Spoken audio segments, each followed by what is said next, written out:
Yo, what's up, everyone? I'm here for my FBL Season 2 draft analysis. Um, so, the FBL is a league I'm in. This is Season 2 of it. I was in Season 1, but I made playoffs, got to semifinals, and lost to a misclick. Basically, I had my Tornadoes T. He had a Haunter and a T-Tar left. I knew Torn couldn't OHKO both of them, but little did I know that the Haunter had a Sash, and I knocked off. I could have U-turned, switched out on my Blissey, let it sack that, then go into my Torn again, and then the Sash would have been broken because of the U-turn. Anyway, that was my FBL Season 1. Sorry I didn't upload that, but I'm back for Season 2. A new team, one returning member, but besides that, it's a whole new team, brand new squad. Yeah, so we had our draft on the 8th of July, so that was a Friday. It went pretty long. I was updating the draft sheet the whole entire time, so uh, I was like, I already had to have my draft plan picked because since I was updating the doc, I couldn't really think about my picks. So some of these picks might not be totally like they might not be optimal picks, but I think that I came out with a really cool team. These top 6 Pokemon I really wanted. The only thing that got sniped from me really was Gyarados. I really wanted Gyarados because it was a nice ground immunity. It was a nice water type too. Really nice setup sweeper, but fortunately I wasn't able to get that. But besides that, I think this draft turned out really well for me. Anyway, let's just get into the team, starting with Jirachi. Now, captain of the team, Shami 15, Jirachi. What Jirachi's most known for is Scarf flinching or Body Slam flinching. Most people know this Pokemon as a really hacksy Pokemon. And when I drafted this thing, I told everyone in the stream that I wasn't going to use this to hack people, because I feel like that's a really ineffective set in league formats, especially since people can see that coming. And Jirachi can be really predictable when it comes to that. So Jirachi also has another thing about it. It has a lot of coverage moves, and not that it has like a lot of offensive coverage moves. It can also do a lot of things besides, be it just straight up Iron Head Flincher or a Scarf Pokemon that can U-turn out. Now, it also gets things like Stealth Rocks. It gets Trick if you want to run that. Wish Protect. You can run special moves, as you can see. You can run things like Power Up Punch, Play Rough, Iron Head, Drain Punch. But you can also run Fire Punch, Ice Punch, Thunder Punch. I think it's all that. We can also run special moves like Psychic and Thunderbolt, Shadow Ball. Not sure if it gets Moonblast. No, it doesn't get Moonblast. Let's get Dazzling Gleam, I think. Yeah, Dazzling Gleam. Energy Ball. It's a very versatile Pokemon when it comes to that. So I'm gonna try not to bring Scarf, Iron Head, Flinching Jirachi, but if my opponent's team is really weak to that, like, I guess I'll bring it. Like, if he just has like 5 steel weaknesses, Jirachi could be really helpful. But I don't think I'll bring Scarf Iron Head too much. I really want to use its coverage because it does have really good coverage and it can do a lot. Looking at its stats, it can be really bulky. Just the base 100 lets you do basically anything with this Pokemon. You can be straight up defensive, straight up. It can be fast special attacker, fast physical attacker, bulky special attacker, bulky physical Pokemon, straight up bulk, straight up special defense. It's a really versatile Pokemon. I think it's like the second most versatile Pokemon besides Mew in my opinion. Has nice typing in Steel and Psychic. And yeah, so I decided to do that.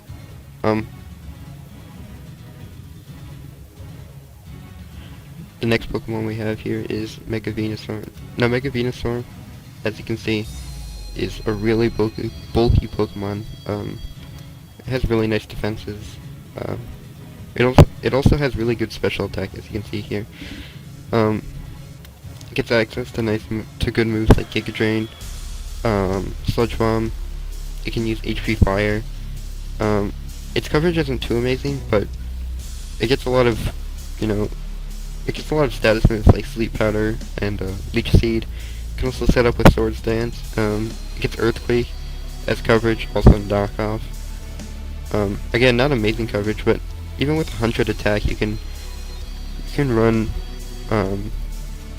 a pretty bulky set, or pretty, sorry, you can run a pretty physically offensive set as well as a specially offensive set. Its 6-bet ability is amazing, as it can half damage from fire attacks, which Jirachi is weak to. It also covers Jirachi's psychic weakness. Oh no, Jirachi covers its psychic weakness, as well as its blind weakness. Yeah. It also hits ground types, which Jirachi is weak to, for super effective damage. It was a really nice Pokemon. I was hoping to, I guess, make a team around this. I haven't really used Mega Venusaur much. It's not that very good. It's not that good in OU, and it's also a mon I've never used in the draft format. I've seen it been used. It's actually, I think it's a pretty good Pokemon.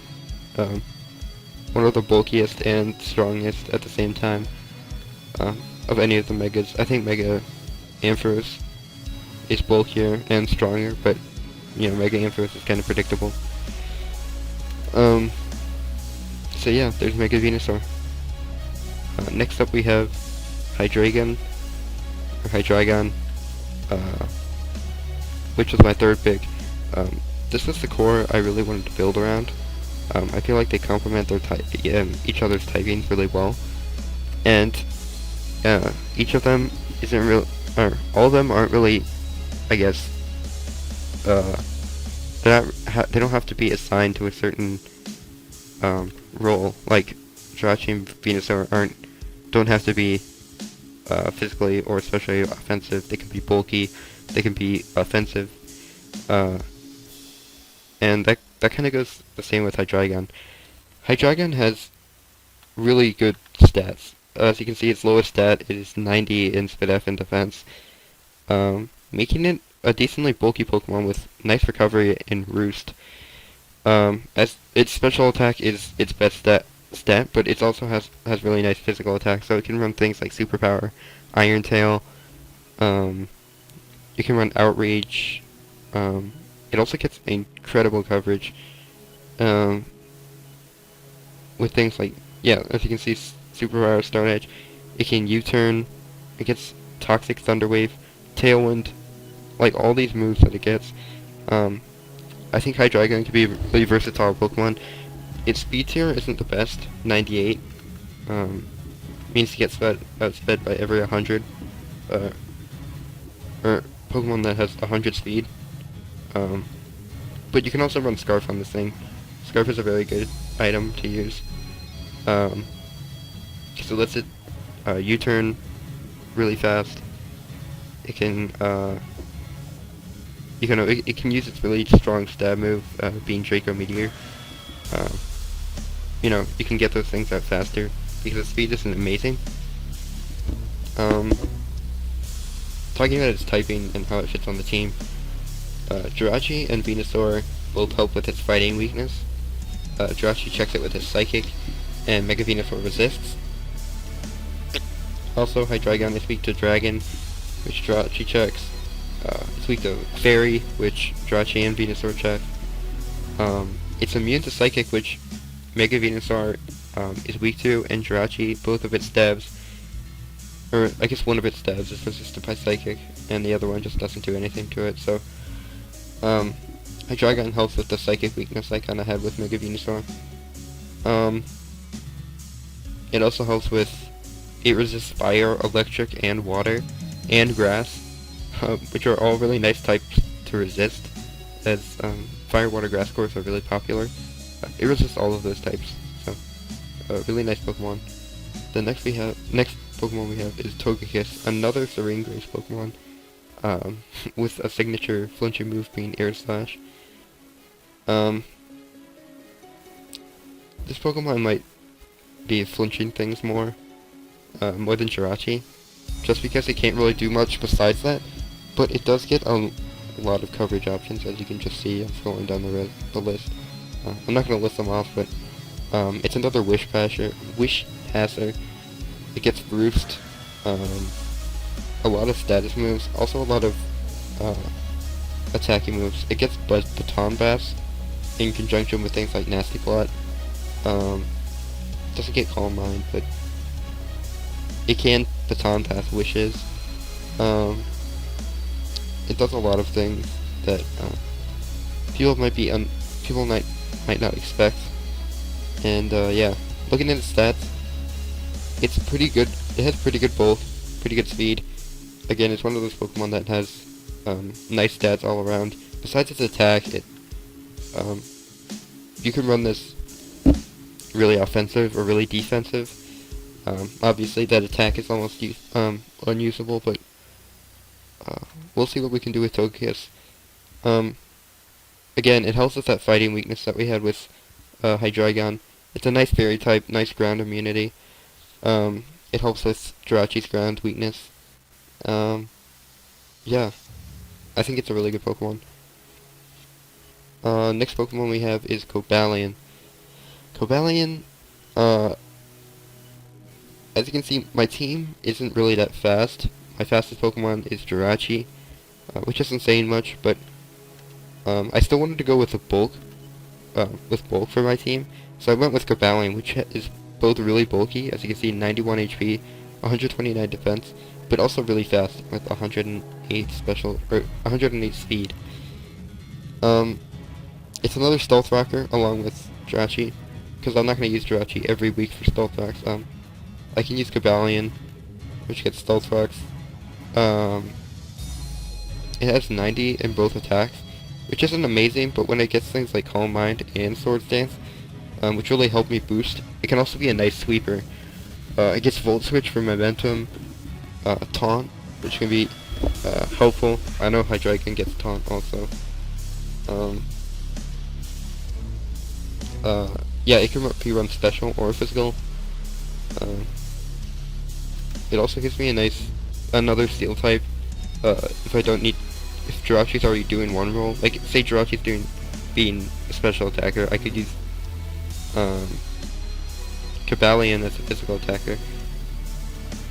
I think it's just a really good Pokemon, especially in the League format. A lot of people don't know what Cobalion can do, when it comes to, like it can just do so much, and I think I wanted Pokemon like these that can fulfill any role, at least for the first 5 Pokemon. When we get into future picks, we're gonna get into some Pokemon that can do really just one role, but they do it really well. As you can see, it also gets justified being able to take Dark type moves that Jirachi does not appreciate. A good knockoff session. Yeah. So as I was saying, Pokemon that only do one role, we have Dugtrio here, which is basically its only role is to Arena Trap Steel types that Jirachi Jirachi can't really deal with Steel types. Sorry for that. Mega Venusaur has a hard time. Steel types do resist Dragon, which Hydreigon can't deal with. They resist both and hit on the super effective for Togekiss. So Dugtrio can really help with our a little bit of steel weakness we have. Cobalion also helps with that, but we can just eliminate steel types that die to Dugtrio's Earthquake. Arena Trap is a very useful ability because it can just get rid of another Pokemon, and they can't do anything about it unless they're running like Shed Shell, because they can't switch out once you've Arena Trapped them, and it gets a really nice stat being Earthquake. It doesn't have amazing attack, but it does have incredible speed, which makes it it lets it utilize its Arena Trap ability with the speed that it has. It also gets Stealth Rocks, it gets okay coverage.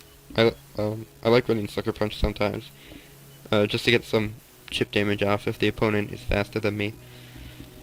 Um, Overall, Dugtrio is just gonna fulfill one role, arena trap things. I don't see myself bringing it too much, but I'm glad that other people don't have this to trap my Jirachi, and that I have Dugtrio.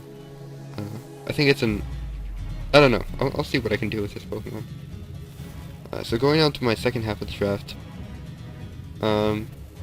Here is where my picks weren't that planned. So, starting off the list, I have Jolteon. Jolteon is a very... So I was looking for fast Volt Switchers, and I didn't want a Pokemon that was slower than Dugtrio, because that's my fastest Pokemon. I wanted a Pokemon faster than that. And here I went with Jolteon. Now Jolteon really does one thing. It's extremely fast and hits Pokemon with its electric stats. It can also use HP Ice to hit things that resist electric, like grass and ground types. But overall, it just clicks Volt Switch. Really fast Volt Switches with choice specs usually, or Life Orb. It can also, Heal Bell, Pass Wishes, on occasion. But overall, I just wanted a really fast Volt Switcher, and Jolteon did that. Also, it's an electric immunity. I didn't have that besides Dugtrio, and Dugtrio isn't that reliable. Yeah, so Jolteon can eat electric moves without having to worry about taking any extra damage, because its defenses aren't really that good. Its only good stats are basically special attack speed, and Spit F is kind of okay. It can take a special hit. Not really a physical hit, but yeah. It can agility Baton Pass. I don't see myself using that much, but it could help with Jirachi and stuff like that. Things that can't get speed by its own. Jolteon can pass that. Yeah, I think it's a really good electric type, and I'm glad to have it. Next up we have Darmanitan, one of the strongest Pokemon in the game, basically. Sheer Force Flare Blitz is a really strong combination. That 10% chance to burn, Sheer Force gets rid of that, and yeah, Darmanitan hits like a truck with 140 base attack. 95 speed is not that bad. Also 105 HP makes it so that Darmanitan can take at least one hit. That's not super effective. Darmanitan can take that, hit you with a Flare Blitz, and you do not appreciate a Flare Blitz. Flare Blitz is going to be doing a ton of damage, unless you're like a really bulky defensive Pokemon that resists Flare Blitz. Yeah, it's going to hurt a lot. It also gets decent amount of coverage with Stone Edge, Superpower.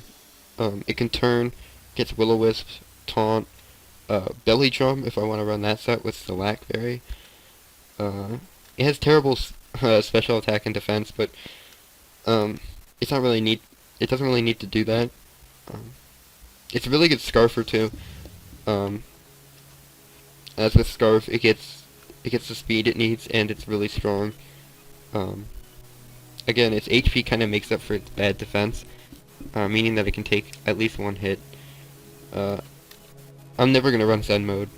If you catch me seeing, if I'm running Zen mode, then I'm probably not doing well in the league, and I'm probably just having fun. But yeah, Sheer Force is gonna be really helpful for Darmanitan. And yeah, moving on, we got Scythotoad. I was really looking for a water immunity, and Scythotoad helps with that because it has the hit ability water absorb.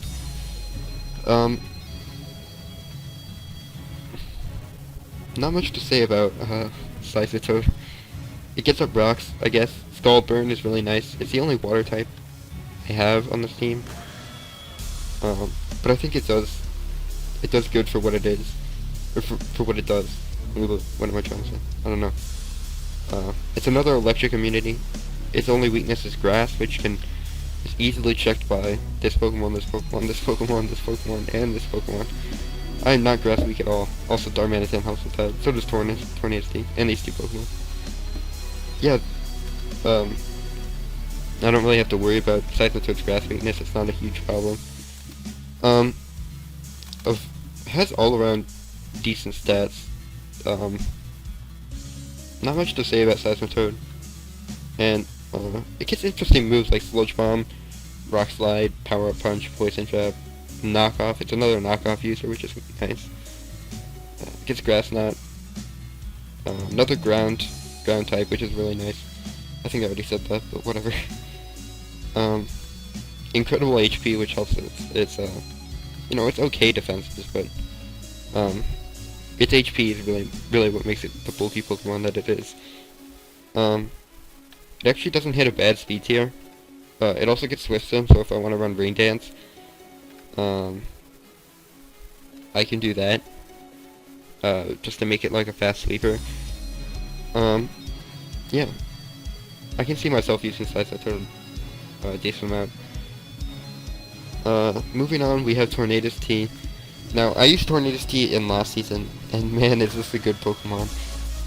Despite its main stab move being really inaccurate, Hurricane, it has a lot of coverage.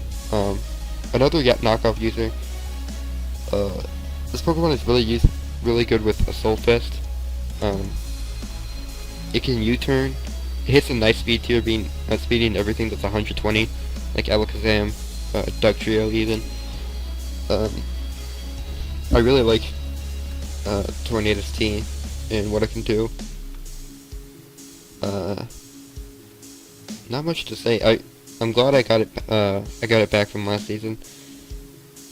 And it's another flying type with Togekiss, but I think Togekiss and Tornadus T do two really different roles. Like, they're just not similar Pokemon. The only similarity they have is their flying type. And I think we're not too weak to Electric, because we have a Resist here, Immunity here, Immunity here, Immunity here, and Resist here. So we're not weak to Electric at all, besides these two Pokemon. But yeah, I'm really excited to bring back Tornadus T. And yeah, so at this point in the draft, I had to make two tier 6 choices. And I decided to go with Whirlipede, because Whirlipede can set up spikes, can set up toxic spikes. I don't know, it's not a terrible Pokemon. It does get speed boost, which makes it it's really bad speed actually usable, because like if we run Jolly Nature 212, hold on, this is Whirlipede right here.